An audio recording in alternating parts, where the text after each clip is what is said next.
औज़ुबिल्लाहिमिनश्शैतानिर्रजीम बिस्मिल्लाहिर्रहमानिर्रहीम अस्सलाम वालेकुम। और मैं हूँ मिसेस कौसर और आप देख रहे हैं मेरा YouTube channel Mrs Kausar channel.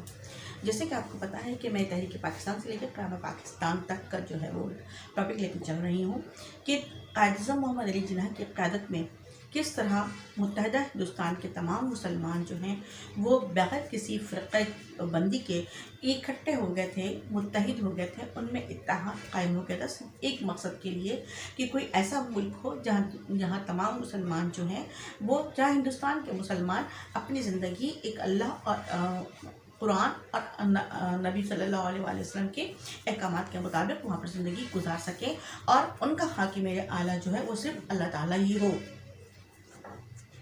तो इस मकसद के लिए वो इकट्ठे हुए, उन्होंने वो मकसद हासिल कर लिया।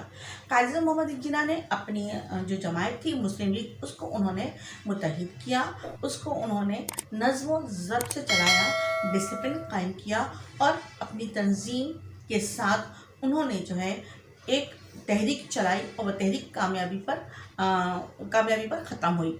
उन्होंने अपना मकसद हासिल कर लिया। लिहाजा हम पहले जो इत्तेहाद पर बात कर चुके हैं, उनके जो 3 सुनहरी उसूल हैं, फेथ, यूनिटी और डिसिप्लिन। तो हम इत्तेहाद यूनिटी पे बात कर चुके हैं और हम जो है बात कर रहे हैं वो है तंजीम। कल जो हम तंजीम में हमने जो बात की थी वो ये थी कि खारजी तंजीम के लिए पूरा निज़ाम मौजूद होता है, लेकिन जब तक अफराद की दाखिली तंजीम की तरबियत ना की गई हो वो इन उसूल व ज़वाबित पर अमल नहीं कर सकते।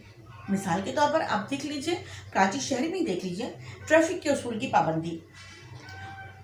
हम बचपन से अपने बड़ों से, अपने असातिज़ा कराम से सुनते चले आए हैं कि रुश्वत लेने वाला और रुश्वत देने वाला दोनों जहन्नमी हैं। ये नबी करीम सल्लल्लाहु अलैहि वसल्लम की हदीस है, लेकिन इसके बावजूद हम सरेआम जो है इसका मुज़ाहरा देखते रहते हैं। इसको हम जो है तजुर्बा भी हमने किया, इसका मुशाहदा भी हमने किया कि हर ट्रैफिक पुलिस जो है वो अपने अपने मकसद के खातिर जो है वो 50, 60, 100, 1000, 2000, 2500, 3000, 4000 लेकर मुजरिमों को जो है वो छोड़ देता है और फिर सड़कों पर वही तबाही ट्रैफिक का सिले रवा जो है वो रवा दवा रहता है। ट्रैफिक के उसूल की पाबंदी के बावजूद रुश्वत ना लेने के लिए कितने ही कवानीन बना दिए जाएं, खारजी तौर पर उन पर अमल नहीं कराया जा सकता है जब तक कि दाखिली तौर पर कल्ब की गहराइयों से इंसान ना चाहिए। लेकिन जब तक हम खुद नहीं चाहेंगे कि हम रुश्वत ना दें तो कोई रुश्वत ले नहीं सकता हमसे, ठीक है। अगर हम अपने जो हमें ट्रैफिक ड्राइविंग लाइसेंस हमें दी जाती है वो, और जो हमें ड्राइविंग लाइसेंस के साथ जो बुक दी जाती है जिनमें कवानीन दर्ज होते हैं, अगर हम उन पर पाबंदी से अमल करें, पाबंदी से गाड़ियों का टैक्स जमा करवाएं और पाबंदी से ट्रैफिक उसूलों की पाबंदी करें, तो हम इंफरादी तौर पर जो है इस बात का कस्द कर सकते हैं, इरादा कर सकते हैं कि हमें किसी भी मरहले पर अपनी गाड़ी, मोटरसाइकिल, बस, ट्रक या कोई भी वैगन्स, रिक्शा ले जाते वक्त जो है वो हमें किसी भी ट्रैफिक पुलिस एहलकार को जो रुश्वत ना देनी पड़े। तभी जो है हम जो है इस बुरी जो लत लगी हुई है उससे हम अपनी जान छुड़ा सकते हैं।